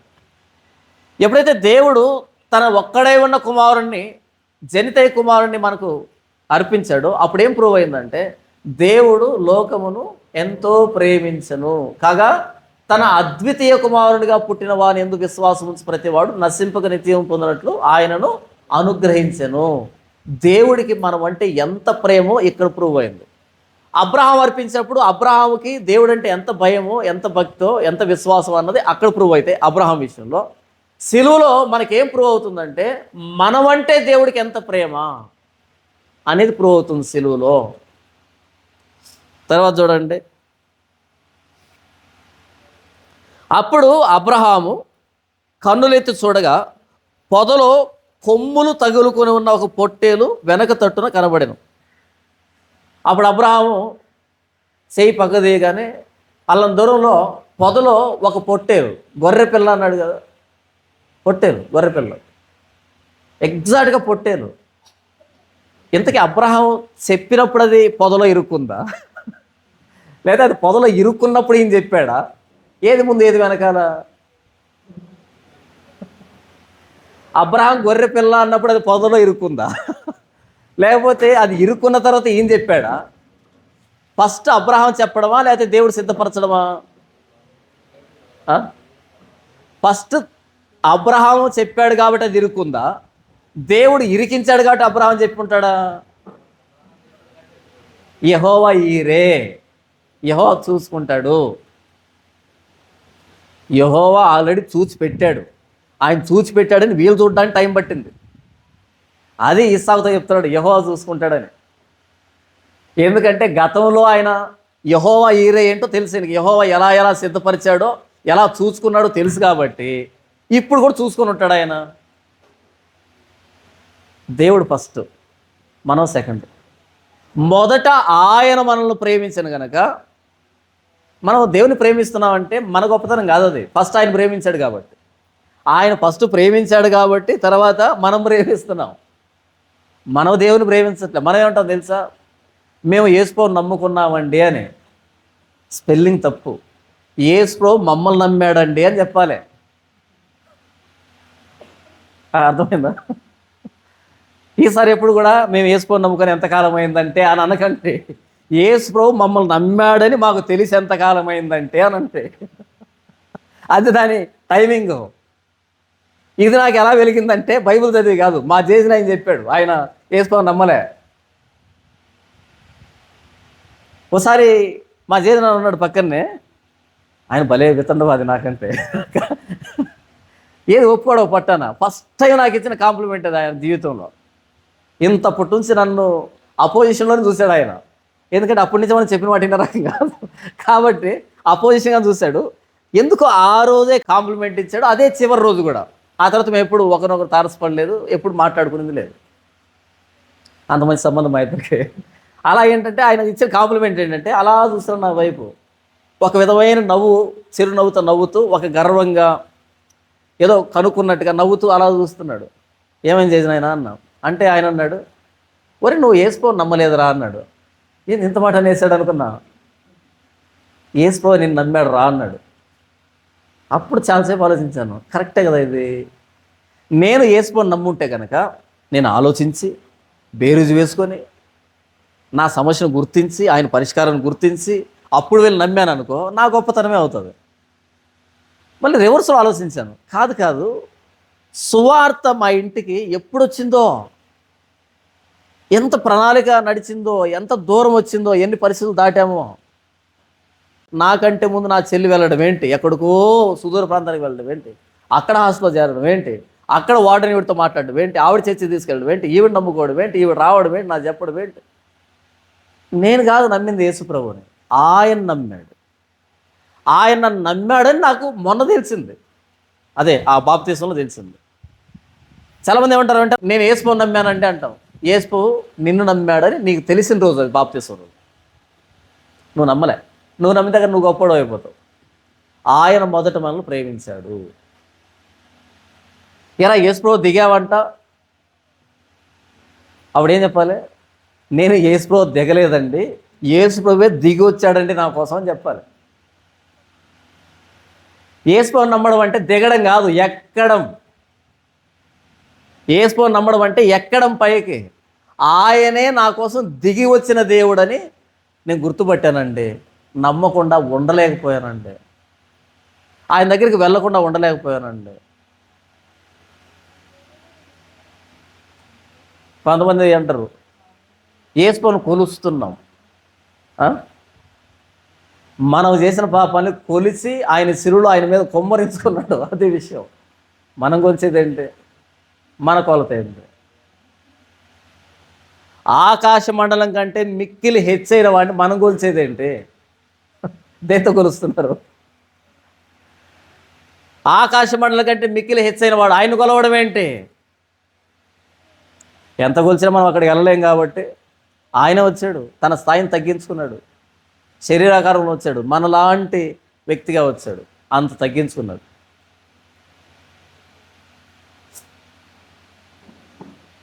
విషయం ఏంటంటే దేవుడే గొర్రె పిల్లను చూసుకుంటాడు అన్నప్పుడు కాదు అది తగులుకుంది, ఆల్రెడీ తగిలించి పెట్టాడు అక్కడ. అది ఆయన క్యారెక్టర్. మనం ప్రార్థన చేస్తుంటామా? మనం ప్రార్థన చేసిన తర్వాత సమాధానం రాదు, సమాధానం అంది వేలో ఉండగా మనం ప్రార్థన చేస్తుంటాం. ఇంకోసారి చెప్పనా, చాలాసార్లు ఎక్స్పీరియన్స్ అయింది నాకు అది. కొన్నిసార్లు నేను ప్రార్థన చేయడానికి కొంచెం నిర్లక్ష్యం చూపెడతాను. అంటే మీరు చూపించమని నేను చెప్పట్లేదు సుమా, జస్ట్ చెప్తున్నాను.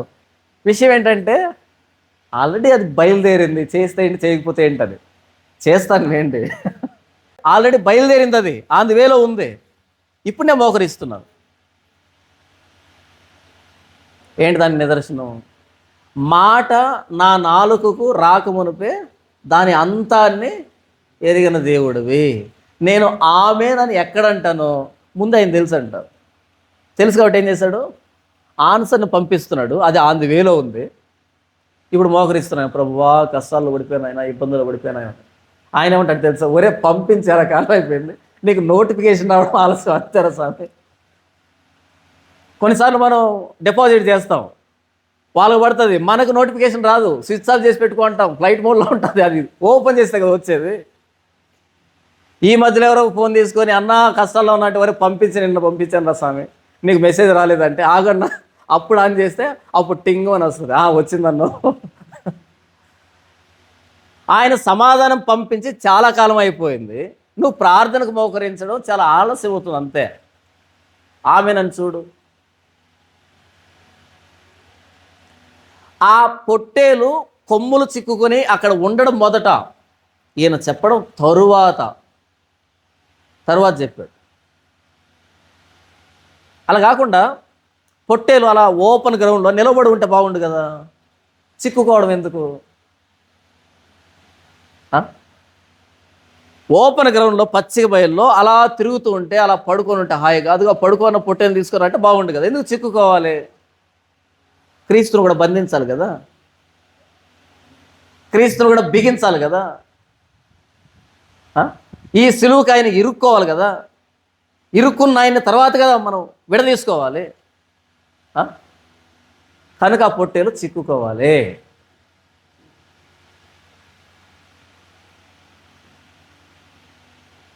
ఇక్కడ నుంచి లేవియా కాండానికి ఇంట్రడక్షన్ ఇది.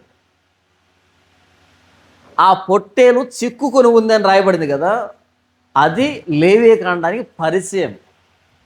లేవియా కాండం అంతా అదే. మనం చేసిన పాపాలకి ఏదో ఇరుక్కుంటా ఉంటుంది అక్కడికి వచ్చి. చేసిన పాపాలన్నీ మనమే, పాపం చేసింది మనం. ఎవరిని పట్టుకొని రావాలి? ఒక బలి పశువుని తీసుకొని రావాలి.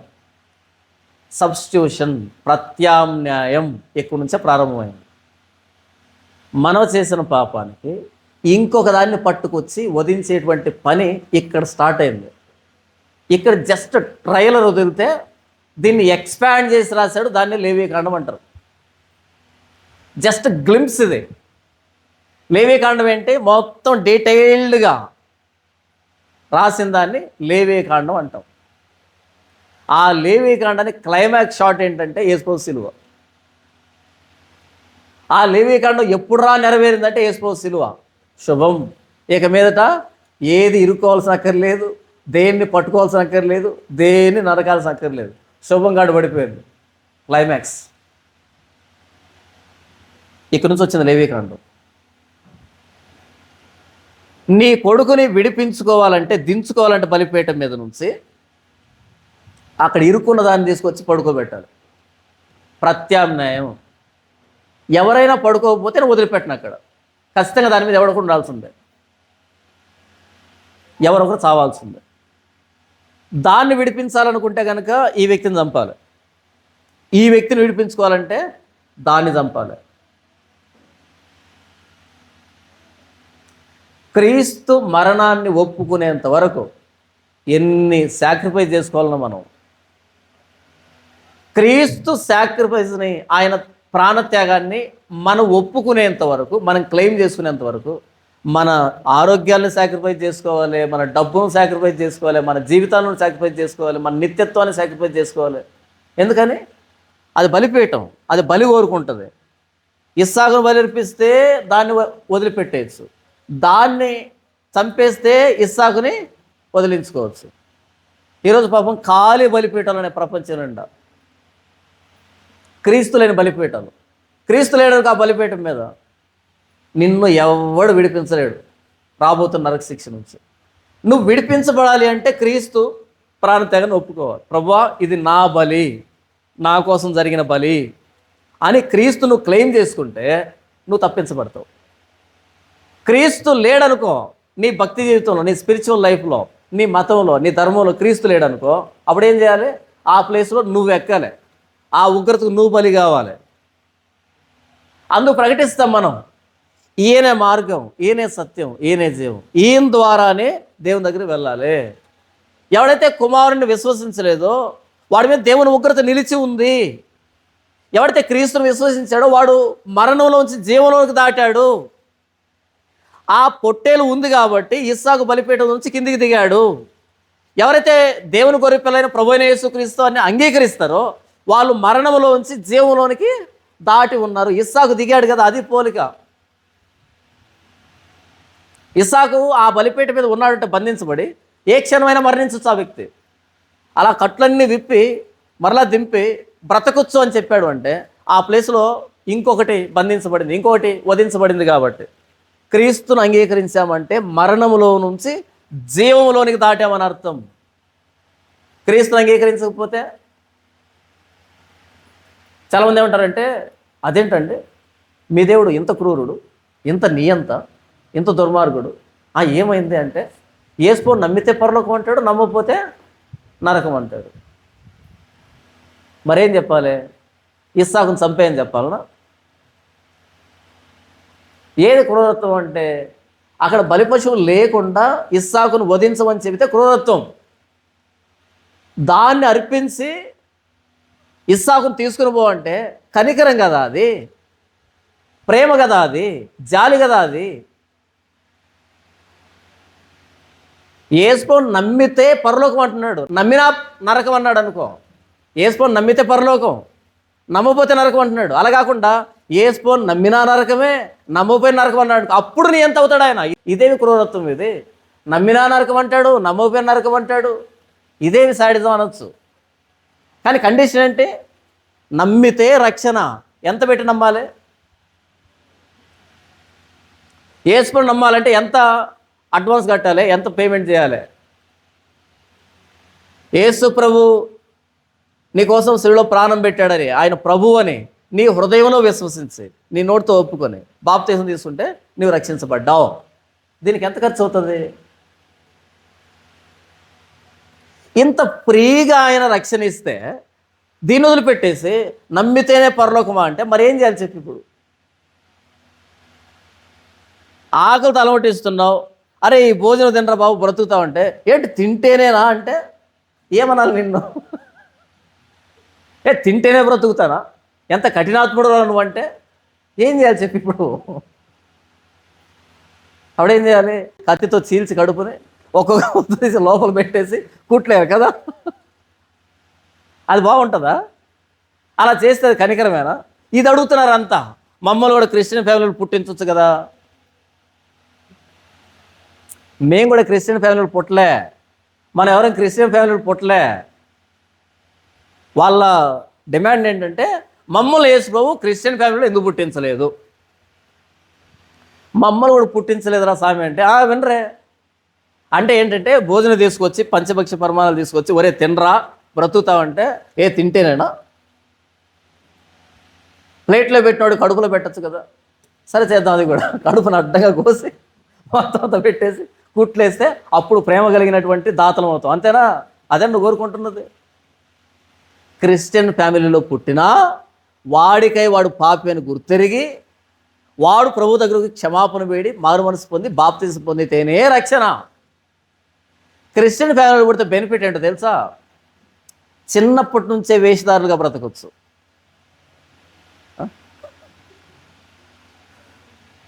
3 సంవత్సరాలు వచ్చినప్పటి నుంచే వేషధారులుగా బ్రతకొచ్చు. అదే బయట పుట్టామనుకో బెనిఫిట్ ఏంటి తెలుసా? అంతవరకు పాపులుగా బ్రతికి వేసుకొని నమ్ముకొని కొద్దికాలం బాగా భక్తి చేసి ఆ తర్వాత వేషధారులుగా మారచ్చు. దీనికి లాంగ్ ప్రాసెస్ ఉంటుంది. క్రిస్టియన్ ఫ్యామిలీలో పుడితే 3 ఏళ్ళప్పటి నుంచే ప్రార్థన చేయడం నేర్చుకుంటాం. దాని అర్థం ఏంటో తెలియదు. నా కూతురు ఉంది, దానికి 6 ఏళ్ళు. ఫ్యామిలీ ప్రేయర్లో మోకరిస్తారు కదా, ప్రభువా నా పాపాలు క్షమించంటారు. నేను అంటాను, ఇది పాపం అంటే ఏం చేసింది, పాపం అంటే ఏం తెలుసు అడిగామనుకో. పాపం అంటే ఏంటంటే ఏమో అమ్మ నేర్పించింది నేను చేస్తున్నా. ఎప్పుడు నా పాపాలు క్షమించు ప్రభు అంటుందో నాకు ఒకసారి నవ్వు వస్తుంది. ఏం పాపం ఇంతకేని మీకు అనిపించదా? కానీ నేర్పించాలి, ఎందుకంటే వాళ్ళకి ఆ ప్యాటర్న్ అలవాటు చేయాలి. కానీ 6 ఏళ్ళు అసలు ఏమీ తెలీదు. నా పాపాలు క్షమించు ప్రభు అంటే నువ్వేం పాపం చేస్తావు తల్లి? ఒకరు అడిగాను అనుకో, వాళ్ళ అవ్వ అంటుంది నా మీద తిరగబడిందని. అది పిల్ల చేష్టలు, పాపం కాదు. అది అమ్మ ఏదో చెప్పింది చేయమని చేయలే, అది పాపం కాదు. తల్లితో ఉన్న చనువు కదా. పాపం అంటే ఏంటి? దేవుని ఆజ్ఞను అతిక్రమించడం. కానీ 3 ఏళ్ళు 6 ఏళ్ళు పెట్టుకొని పాపం క్షమించంటే నేర్పించిన దాన్ని చెబుతుంది తప్ప ఎగ్జాక్ట్గా పాపం అంటే ఏంటో తెలియదు తనకి ఎప్పుడు తెలుస్తుంది? తనకు ఒక వయసు రావాలి, అప్పుడు పాపం అని గుర్తెరగాలి, అప్పుడు ప్రభువు దగ్గరికి వచ్చి క్షమాపణ వేడాలి కదా. యేసు ప్రభువుని నమ్ముకున్న కుటుంబంలో పుట్టినా, యేసు ప్రభు ఎవరో తెలియని కుటుంబంలో పుట్టినా, ఇద్దరు 2వ జన్మ పొందినప్పుడే రక్షించబడతారు. మొదటి జన్మలో ఎవరికి రక్షణ లేదు. 2వసారి పుట్టినప్పుడే క్రైస్తవుడు అవుతాడు. మొదటిసారి పుట్టినప్పుడు క్రైస్తవుడు కాడు. క్రిస్టియన్ నేమ్ రావచ్చు, క్రైస్తవ పద్ధతులు తెలియచ్చు, బైబిల్లో కొన్ని లేఖనాలు తెలియచ్చు, యేసు ప్రభు గురించి పదే పదే వినొచ్చు, కానీ రక్షణ లేదు. 2వసారి పుట్టాలి, పైనుండి పుట్టాలి, దేవుని బీజం వల్ల పుట్టాలి, పరిశుద్ధాత్మ దేవుని సాయంతో ఆ వ్యక్తి లైఫ్ని లీడ్ చేయాలి, అప్పుడు క్రైస్తవుడు అవుతాడు. కానీ ఏమని మాట్లాడుతున్నారు? మమ్మల్ని ఎందుకు యేసు ప్రభు క్రిస్టియన్ ఫ్యామిలీలో పుట్టించలేదు? పుట్టించకపోయినా నీకు సువార్త అందింది కదా. వీళ్ళకి చిన్నప్పటి సువార్త అర్థమవుతుంది, నీకు ఇప్పుడు వచ్చింది. ఒక విధంగా చెప్తే నీకు దేవుడు ఆఫర్ ఇచ్చినట్టు. ఎంతవరకు ఎలా బతికినా సరే సువార్త ఇప్పుడు వచ్చిందని. వీడికి అది కూడా క్రిస్టియన్ ఫ్యామిలీలో పుట్టామనుకో అందరు తెలిసేటట్టుగా బూతులు మాట్లాడలేము, సీక్రెట్గా మాట్లాడాలి. అవునా? మొత్తానికి మాట్లాడతారా? 10 మందిలో ఉన్నప్పుడు ప్రైజ్ రాడు అంకుల్, ప్రైజ్ రాడు అంటే, ప్రైజ్ రాడు చెల్లి అంటాం. పక్కకి వెళ్ళిన తర్వాత బూతులే మాట్లాడాలి. కొన్ని సీక్రెట్గా చేయాలి. నువ్వు ఓపెన్గా చేసావు, నీకు ఇంకా ఆఫర్ ఇచ్చాడు ఆయన. యేసుని నమ్మితేనే పరలోకమా? అవును. ఆయన అంగీకరించకపోతే దేవుని ఉగ్రత నీ నెత్తి మీద పడుతుంది, దాన్ని నరకం అంటాం. ఆ ఉగ్రత ఆయన మీద వేస్తున్నాడు, దాన్ని సిలువ అంటాం. నిన్ను పక్కన పెట్టి ఆయన ఎక్కాడు సిలువ, ఆ ఉగ్రత అంతా ఆయన దాగేశాడు. మాకు అక్కర్లేదంటే నువ్వు దాగేసే, దాన్ని నరకం అంటాం. ఆ గెత్సెమనే తోటలో ఆయన తాగినటువంటి ఉగ్రత పాత్ర ఏదైతే ఉందో మనందరి పక్షం తాగాడు ఆయన. నేను తాగమన్నానా, నేను చెప్పానా, నేను అడిగానా అంటే సరే నువ్వు తాగినాయన అంటాడు ఆయన. అంతే తాగుతూ ఉండాలి ఆ నరకంలో పడి. అక్కడ ఏడుపును పండ్లు కొరుకుటి ఉంటాయి. ఏసుకో ఎందుకు ఏడ్చాడు అంత ఏడుపు? మన ఏడుపు అది, ఆయన ఏడుపు కాదు అది. చాలా తెలివిగా మాట్లాడతారు. మేము అడిగామా యేసు సిలువెక్కమని? అంటే దేవుడు అన్ని విన్ని అడిగి నిర్ణయాలు తీసుకున్నట్టు, దేవుడు బానిస అయినట్టు, వీడు యజమాని అయినట్టు, వీడు పర్మిషన్ లేకుండా ఆయన ఏం చేయకూడదు. ఇప్పుడు ఎంతగా అదే హాస్పిటల్లో పుట్టాలని నువ్వు అడిగావా? దేవుణ్ణి అడిగావా? ఆ హాస్పిటల్లో పుట్టేటప్పుడు కూడా నిన్ను అడిగి పుట్టించలే. రేపు సరదాగా కారునో లారీనో ఎక్కించేటప్పుడు కూడా అడగడు, ఎక్కించమంటావా అని. అలా ఎక్కించిన తర్వాత దేవుణ్ణి నన్ను అడిగి ఎక్కించావా అని. ఎక్కడి నుంచి ఈ లాజిక్ నేర్చుకున్నారు, ఈ మూర్ఖత్వాన్ని నేర్చుకున్నారో తెలియదు. కానీ మేము అడిగామా యేసు శిలువలో ప్రాణం పెట్టమని? నువ్వు అడిగితే చేయడు ఆయన. నీ బానిస కాదు ఆయన, ఆయన దేవుడు. ఆ చిక్కుకుని ఉన్నటువంటి పొట్టేలను తీసుకుని వచ్చి దాన్ని అర్పిస్తే ఇస్సాకు కిందికి దిగుతాడు. దాన్ని అర్పించకపోతే ఇస్సాకు చచ్చిపోతాడు. కొంతమంది వచ్చారు జంతు ప్రేమికులు, వాళ్ళకి జీవహింస అంటే పడదు అసలే. బైబిల్ నిండా జంతు బలులు ఉన్నాయండి. దేవుడు ఏంటంటే జంతువుల బలులు కోరుకున్నాడు, జీవహింస కోరుకున్నాడు. అంటే వీళ్ళు దేన్ని చంపరిక, వీళ్ళు దేన్ని చంపరు, జీవహింస చేయరు కదా. చెట్లకు ప్రాణం లేదా? చెట్లకు ప్రాణం ఉందా లేదా? ఉందా? విత్తనాలకు ప్రాణం ఉందా? మొలకలకు ప్రాణం ఉందా? మొలక విత్తనాలకు ప్రాణం ఉందా?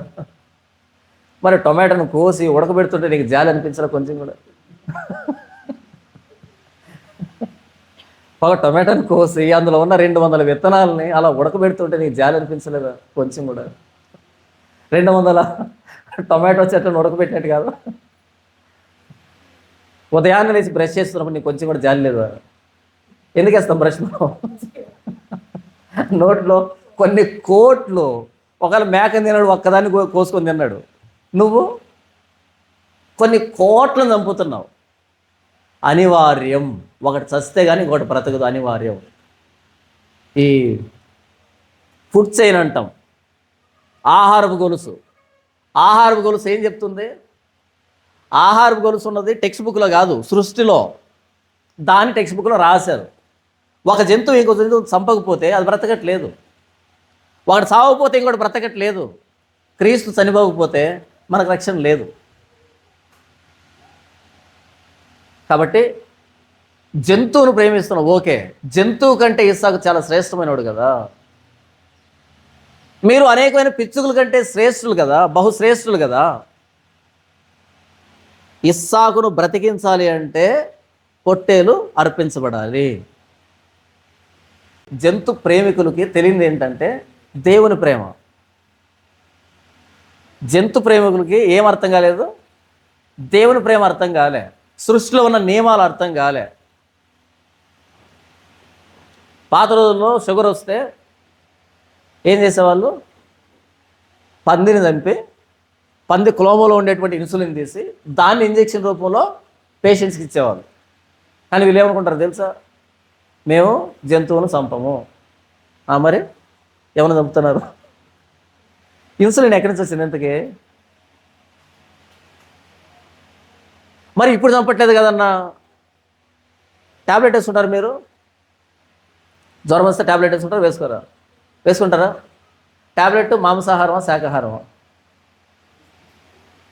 మనలో అనమాట. ట్యాబ్లెట్ అనేది మాంసాహారమా శాకాహారమా? సరే, మీకు అర్థం కాలేదు కదా, చెప్తాను. ఇది విన్న తర్వాత చెప్పండి. ఒక డ్రగ్ని కనుక్కున్న తర్వాత, ఒక సైంటిస్ట్ కనుక్కున్న తర్వాత అది ఇంతకి ఎలా పనిచేస్తుంది అని కనుక్కునేదానికి ఫస్ట్ ఏం చేస్తాడంటే, తెల్ల ఎలకలు ఉంటాయి చూసావా, తెల్ల ఎలకలు, ఆ తెల్ల ఎలకల మీద ప్రయోగం చేస్తాడు. లక్షలు లేచిపోతాయి, చచ్చిపోతాయి. ప్రయోగాలు చేస్తారు వాటి మీద. ఆ ప్రయోగాల్లో చాలా ఎలుకలను చంపేస్తాడు. తర్వాత గినియా పిగ్ అంటారు, దాన్ని లేపేస్తారు. పందుల మీద, కుక్కల మీద, కోతుల మీద, పక్షుల మీద చేసి ఎన్ని పోతుంటాయో. మనం మటన్ కొట్లో కోసే జంతువులు తక్కువ, ల్యాబొరేటరీలో పోయేటి ఎక్కువ. మనకు అవి కనపడవు, ఎందుకంటే పోం కదా అక్కడికి చదువుకోక. అక్కడ కేజీలు దింపుతుంటారు కోతుల్ని, కుక్కల్ని, పందుల్ని, పిల్లుల్ని, పక్షుల్ని, ఎలకల్ని. ఎందుకని? ఎలక మీద ఎలా పనిచేస్తుంది ఇది, కోతి మీద ఎలా పనిచేస్తుంది ఇది. చచ్చిపోయిందని బయటపడేయడమే, కొత్తని తీసుకోవడం, ఎక్కించడం. అలా అయిపోయిన తర్వాత మనుషుల మీద ఎలా ప్రయోగం జరుగుతుంది, ఇది మనుషుల మీద ఎలా పనిచేస్తుంది. మనుషులు కావాలి కదా. కొంతమంది పేదవాళ్ళు ఉంటారు, వాళ్ళు చెప్తారు ఏది ఎథిక్స్ని ఫాలో అయితే చెప్తారు. మ్యాక్సిమం ఫాలో గారు పాపం ఒప్పుకోరు కదా. కొంచెం డబ్బు ఇచ్చి ఈ మెడిసిన్ వేసుకోండి అని చెప్తారు. ఫ్రీగా మెడిసిన్ ఇచ్చినట్టుగా కవరింగ్ ఇస్తారు. వీళ్ళు ఏమనుకుంటారు, మాకు ఫ్రీగా మెడిసిన్ ఇస్తున్నా పోతారు పొలోమని. అది వీళ్ళ మీద ప్రయోగం అని తెలియదు వీళ్ళకి. అలా కొంతమంది లేపేసిన తర్వాత ఓకే, మళ్ళీ మార్కెట్లోకి వదులుతారు దాన్ని. మార్కెట్లోకి వదిలిన తర్వాత మళ్ళీ ఎంతమంది పోతున్నారో అబ్జర్వేషన్ బట్టి మళ్ళీ మాడిఫై చేస్తుంటారు దాన్ని. దాదాపు 12 నుంచి 18 సంవత్సరాలు ఇంత టెస్టులు జరిగిన తర్వాత ఈ గ్యాప్లో ఎంతమంది పోయారు? అంతమంది పోయిన తర్వాత ఈ 12 నుంచి 18 సంవత్సరాలు ఈ డెవలప్మెంట్ కోసం ఇంత చేసిన తర్వాత అప్పుడు మీ మెడికల్ స్టోర్లోకి వచ్చింది. రూపాయి ఇస్తే ట్యాబ్లెట్ ఇస్తున్నారు. ఎంతమంది చంపింది తెలుసు అది? మీరు వేసుకున్న రూపాయి ట్యాబ్లెట్ ఎంతమంది చావులు దాటుకొని మీ దగ్గరకు వచ్చింది తెలుసా మీకు? అదే అర్థం కాలేదు ఇంకా మీకు? ఎన్ని ఉన్నాయి ఇంత ట్యాబ్లెట్లు ప్రపంచంలో? ఎన్ని ఇంజక్షన్లు ఉన్నాయి? ఇప్పటికి జరుగుతున్నాయి చూసావా? ఇవన్నీ జరుగుతున్నాయంటే మందు కానీ పెడుతున్నాయంటే అర్థం ఏంటి తెలుసా? లేపేయండి అన్నీ, కుక్కల్ని పిల్లల్ని లేపేసేయండి త్వరగానే. తొందరగా మెడిసిన్ కావాలంటే అర్థమేమని? పటాపటా లేపేయండి అని. కరోనాకు మందు కావాలంటే అర్థమేమని? చంపేయండి ఎన్ని ఇష్టపడి దాన్ని. ఇప్పుడు చెప్పండి, ట్యాబ్లెట్ మాంసాహారం శాకాహారమా? కాబట్టి జంతు ప్రేమికులు ఏం చేయాలి? No tablet, no injection, no syrup, ఏమొద్దు. అలా చెట్టు కింద కూర్చొని మెడిటేషన్ చేసుకోవడమే. పొరపాటు మెడిసిన్ వేసుకున్నానుకో, ఇన్ని చావులను దాటుకొని వచ్చిందా మెడిసిన్. లోపలికి వెళ్ళిన తర్వాత ఏం చేస్తుంది? ఇంతకీ లోపల ఉన్న వాటిని చంపుతుంది మరలా. ఇన్ని చావులను దాటుకొని వచ్చిన అది ఆ చిన్నది లోపలికి వెళ్ళిన తర్వాత ఏం చేస్తుంది? లోపల ఉన్న చాలా చంపేస్తుంది.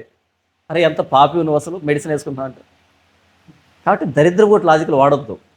ప్రభు సృష్టిలో పెట్టిన నియమం ఇది, నువ్వు వేసుకుంటేనే. ఆ మధ్య ఎవరో అన్నారు, అదేంటంటే బైబిల్లో అన్ని బలులు ఉంటాయి, బలి కోరుకుంటాడు, మీ దేవుడికి రక్తం అంటే బాగా ఇష్టం. ఒకసారి ఒక వ్యక్తిని అడిగాను, అన్న రేపు క్రిస్మస్ కదా చర్చికి రండి అని. అంటే అలాగైనా వచ్చి వింటాడని. ఆయన చాలా సీరియస్ నవ్వు చూసి, మీ చర్చిలో మాంసాహారం పెడతారు, నేను రాను అన్నాడు ఆయన. క్రిస్మస్ చికెన్ వంట పెడతాం కదా.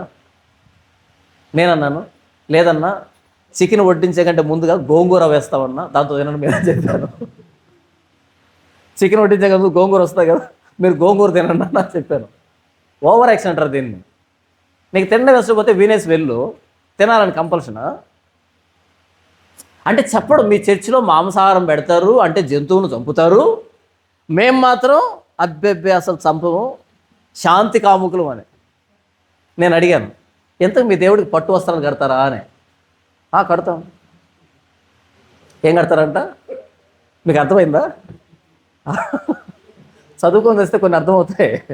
ఎంతకు పట్టు వస్త్రాలు కడతారా అంటే కడతాం. పట్టు అంటే ఏంటన్నా అడిగాను. ఏంటి పట్టు అంటే? నువ్వు కడుతున్న పట్టు వస్త్రం ఏదైతే ఉందో అది తయారు కావడానికి ఎన్ని పట్టు పురుగులు చచ్చాయో తెలుసా నీకు? ఏది జీవహింస? 10 కోళ్ళు కోయడమా, 1,00,000 పట్టు పురుగులు చంపడమా? అబ్బాయి పట్టు పురుగు ప్రాణం కాదంటావా? అంటావా? సృష్టి నియమం మనం బ్రతకాలి అంటే. అంతేందుకు ఏదైనా తోటలో ఆయన మానాన్ని కప్పాడు. ఎలా కప్పాడు? జంతు చర్మంతో. అక్కడి నుంచి స్టార్ట్ అయింది ప్రత్యామ్నాయం.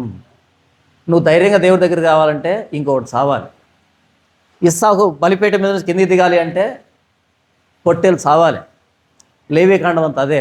వీటన్నిటికీ ముగింపు క్రీస్తు. జంతువులకి బలి అర్పించొద్దు అనే దానికి ముగింపు క్రీస్తు. ఆ ముగింపును పట్టుకొని ఏం మాట్లాడుతున్నాం ఇంతకీ? కాబట్టి క్రీస్తు ద్వారానే రక్షణ. క్రీస్తు లేకపోతే నిత్యనాశనం. క్రీస్తు లేకపోతే నిత్యనాశనం.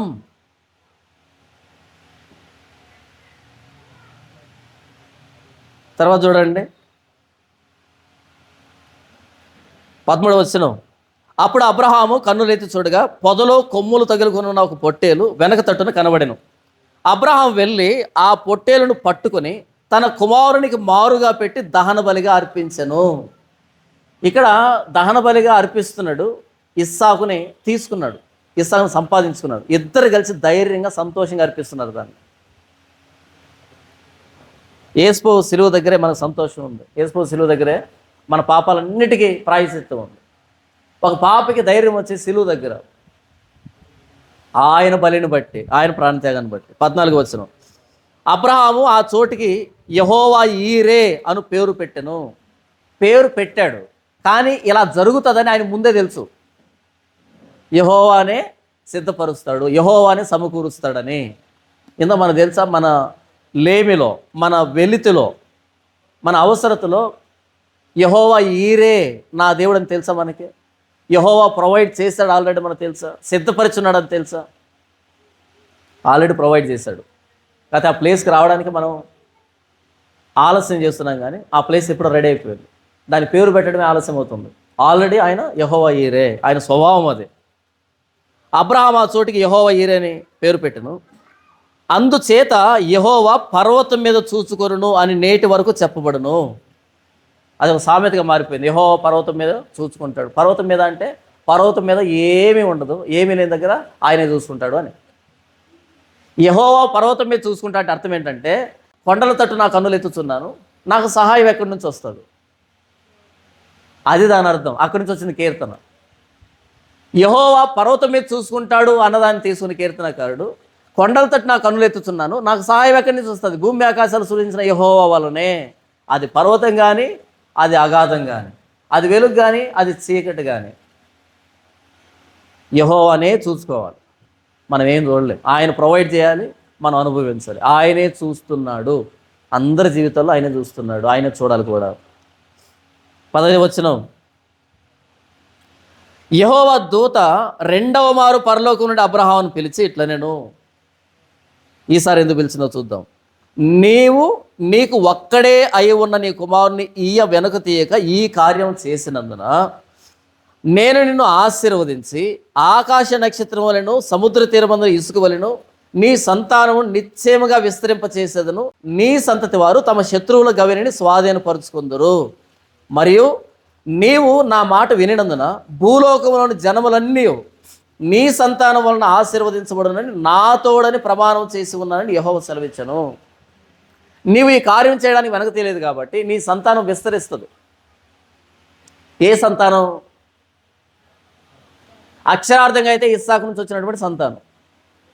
దాని ప్రవచన నెరవేర్పు తీసుకుంటే కనుక ప్రభు అయిన యేసుక్రీస్తు వారిని అంగీకరించిన వాళ్ళు. ఇస్సాకు తండ్రికి లోబడ్డాడు కదా, అలాంటి పిల్లలు. మనం దేవునికి లోబడుతున్నాం యేసును బట్టి. మనం అబ్రహాం సంతానం, మనం ఇస్సాకు వలనైన సంతానం. ఇప్పటికి యూదులు లోబడట్లే, వాళ్ళు అబ్రహాం సంతానం కాదు. అబ్రహాం సంతానం ఎవరు? ఆయన బంధిస్తున్నప్పుడు అలా చేతులు ఇచ్చి లోబడిన వాళ్ళు అబ్రహాం పిల్లలు, అంతేగాని తిరగబడుతున్న వాళ్ళు కాదు. క్రీస్తుకు లోబడిన ప్రతి ఒక్కడు, తండ్రికి లోబడిన ప్రతి ఒక్కడు అబ్రహాం సంతానము.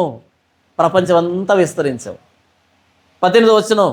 మరియు నీవు నా మాట వినినందున భూలోకంలోని జనములన్నీ నీ సంతానం వలన ఆశీర్వదించబడును అని నా తోడని ప్రమాణం చేస్తున్నాడు దేవుడు. తన తోడు ప్రమాణం పెట్టుకొని చేస్తున్నాడు. విస్తరిస్తుంది క్రైస్తవ్యం, దానికి అంతం లేదు. ఎందుకంటే ఇది దేవుడు ప్రమాణపూర్వకంగా చెప్పినటువంటి మాట. ఎలా విస్తరిస్తుంది? మీరు సర్వలోకానికి వెళ్ళి, సర్వ సృష్టికి వెళ్ళి సువార్త ప్రకటించండి. నమ్మి బాప్తిసం పొందిన రక్షింపబడతాడు, నమ్మని వారికి శిక్ష విధించబడుతుంది. ఇస్సాకు బలిపీఠం నుంచి కిందికి దిగాడు. అలా కిందికి దిగినటువంటి ఇస్సాకు నుంచి సంతానం విస్తరించింది. భూలోక వంశాలన్నీ తెలుసుకుంటాయి. ఏం తెలుసుకుంటాయి? అబ్రహాం విశ్వాసాన్ని, ఇస్సాకు విధేయతని, దేవుని ప్రావిడెన్స్ని, ఆయన సిద్ధపరిచిన విధానాన్ని ప్రపంచం వెంట తెలుసుకుంటుంది. ఇక్కడ ఇస్సాకు కిందికి దిగాడని, దేవుడు తప్పించాడని, దేవుడు విడిపించాడని తెలుసుకుంటే సువార్త ఏం చెప్తుందంటే ప్రభువైన యేసుక్రీస్తు వారు విడిపించబడలేదు, ఆయన తప్పించబడలేదు, ఆయన శిలువలో వేలాడాడు, దేవుడు ఆయన్ని విడిచిపెట్టలేదు, ఆయన అప్పగించేశాడు. ఇది మీరు సర్వలోకానికి వెళ్ళి సర్వ సృష్టికి సువార్త ప్రకటించండి. ఇది సువార్త. ఇస్సాకును విడిపించడం అబ్రహాం సువార్త, మనకేం సువార్త కాదు అది. ఇస్సాకు అప్పగించబడినా, ఇస్సాకు విడిపించబడినా మనకు సువార్త కాదు అది. ఆయనకే. మనకేంటి? మనకు చరిత్ర అవుతుంది అంతే. అప్పగించబడ్డాడు, ఓహో అప్పగించాడా అనుకుంటాం. తప్పించుకున్నాడు, ఓహో అనుకుంటాం. కానీ క్రీస్తు తప్పించుకోకుండా అప్పగించబడ్డాడు, చూసావా? మనకు శుభవార్త. మనం విడిపించబడ్డాం. అక్కడ ఒక్క వ్యక్తి విడుదల, ఇక్కడ మనందరి విడుదల. 19వ వచనం, తరువాత అబ్రహాము తన పనివారి యొద్దకు తిరిగి రాగా వారు లేచి అందరూ కలిసి బేర్షెబాకు వెళ్ళిరి. అబ్రహాము బేర్షెబాలో నివసించను. వెళ్ళింది ఎంతమంది? అబ్రహాము, ఇస్సాకు వెళ్ళాడు, పనివారు వెళ్ళాడు. ఇస్సాకు అబ్రహాం ఇద్దరు మాట్లాడుకుంటూ వెళ్ళారని రాయబడింది. తిరిగి వచ్చేప్పుడు ఇస్సాకు కూడా వచ్చాడని రాయాలి కదా. వచ్చాడు ఇస్సాకు కూడా, కానీ ఇస్సాకుని ఎందుకు మెన్షన్ చేయలేదు? వెళ్ళేటప్పుడు ఇస్సాకును వెంట పెట్టుకుని వెళ్ళాడు, తర్వాత ఇస్సాకు ప్రస్తావన ఎందుకు లేదు? ఎందుకు ఇస్సాకు తిరిగి వచ్చాడని లేదు? ఇస్సాకు తిరిగి ఇంటికి వచ్చాడు. అబ్రహాము జీవితంలో దేవుని స్థానంలోకి మరల రాలే, అర్పించేశాడు ఆయన. ఈ 3 రోజులు జరిగింది ఏంటంటే దహన బలి. అబ్రహాం తగలబెట్టేస్తున్నాడు మనసులో నుంచి. ఇక్కడ ఇస్సాకు దహన బలి కాదు జరిగింది, అబ్రహాము దహన బలి. ఈ 3 రోజులు జరిగిన దహన బలి అబ్రహాముదే.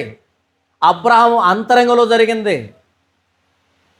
ఇద్దరిని వెంట పెట్టుకుని వెళ్ళాడు, అంటే ఇస్సాకు ఆయన ఇద్దరు వెళ్ళారు. తిరిగి ఇంటికి అబ్రహామే వచ్చాడు. ఎందుకు?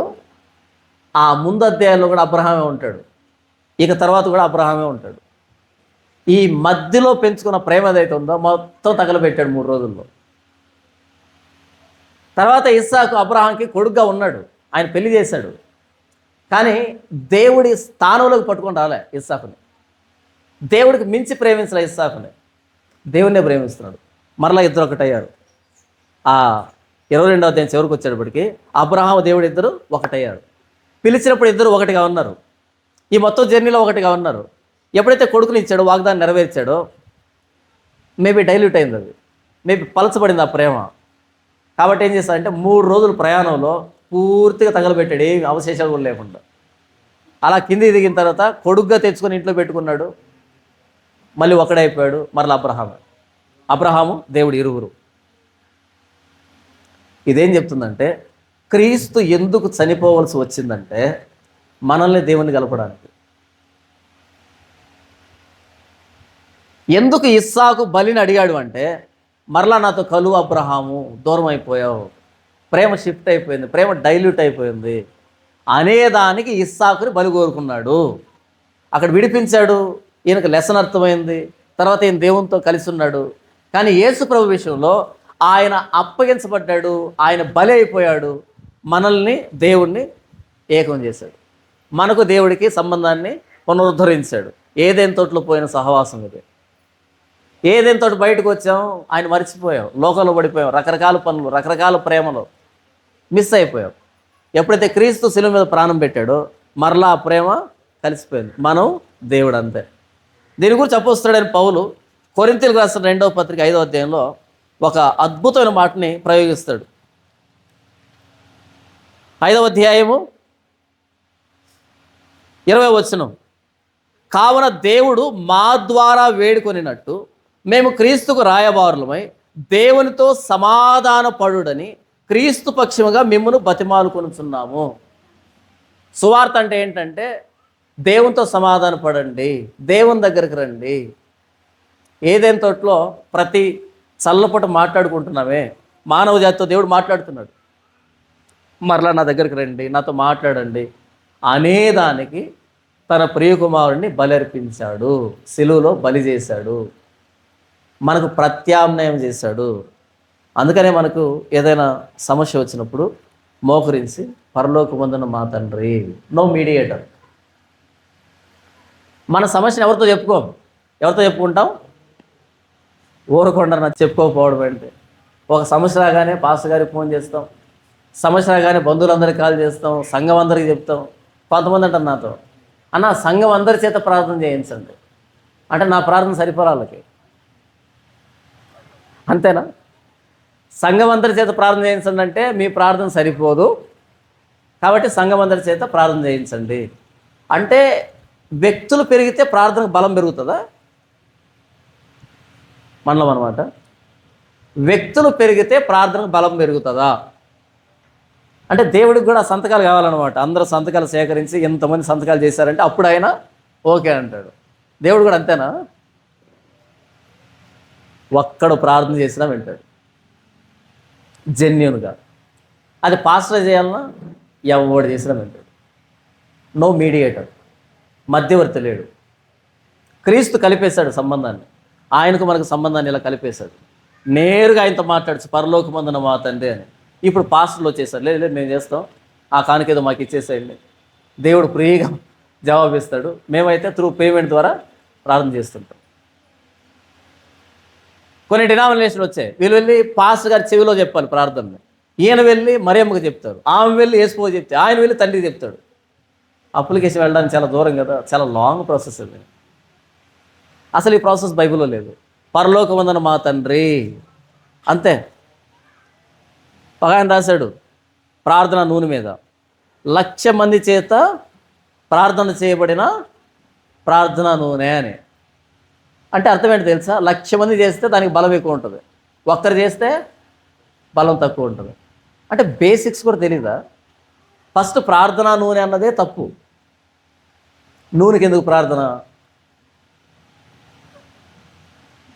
నూనెకి ఏం రోగం వచ్చింది? మీకు అర్థమవుతుందా? ప్రార్థన నూనెకి కాదు, నూనె రాసి రోగికి ప్రార్థన. ఇప్పుడేమైంది? ప్రార్థన నూనెకు. మరి అసలు బేసిక్స్ కూడా అర్థం కావట్లేదా? సంఘ పెద్ద వచ్చి వాడే నూనె రోగికి రాసి రోగి కోసం ప్రార్థన చేస్తాడు. అట కాదంట, వీడు నూనెకి ప్రార్థన చేస్తే నూనె తీసుకెళ్ళి రోగి పూసుకోవాలంట. ఇది ఎక్కడ లాజిక్ ఇది? సరే, వాడికి స్వస్థత రాలేదనుకో, తప్పెవరిది? రోగిది కాదు. విశ్వాస సహితమైన ప్రార్థన చేసిన ఎవడు ఇక్కడ? సంఘ పెద్ద. వీడు దొంగ. ఓకే, చాలా మనం మిస్ చేసేసుకున్నాం. కాబట్టి 1,00,000 మంది చేసే ప్రార్థన చేసినాను కానీ అది ఫ్రాడు. ప్రార్థన బలం అనేది నంబర్ను బట్టి మారదు. అలాగైతే కనుక 850 మంది ప్రార్థన చేశారు బయలుదేవుడికి, ఆశ్చర్యదేవుడికి. ప్రార్థన సమాధానం రాలే, ఇటువైపు ఒక్కడే ప్రార్థన చేశాడు ఏలియా, సమాధానం వచ్చింది. నంబర్ మీద ప్రార్థన ఆధారపడదు.